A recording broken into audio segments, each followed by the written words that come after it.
Hello বন্ধুরা, তোমরা কেমন আছো? আশা করি ভালো আছো।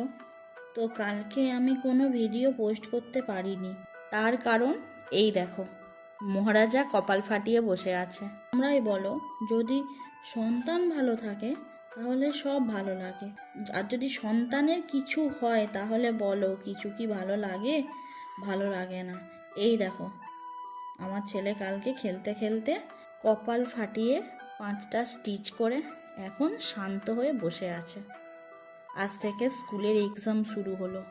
আমার ছেলে রাস্তায় বেরোলে চোখে চোখে রাখার দায়িত্ব এনার, কিন্তু সে সকালে এসে বসে আছে।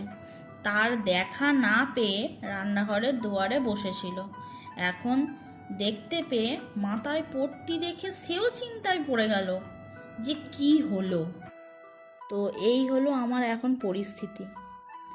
বন্ধুরা, তোমরা প্রে করো যেন তাড়াতাড়ি ঠিকঠাক হয়ে যায় আর এক্সামটা যেন ঠিক করে দিতে পারে। ধন্যবাদ বন্ধুরা, আজকের মতো এইটুকুই।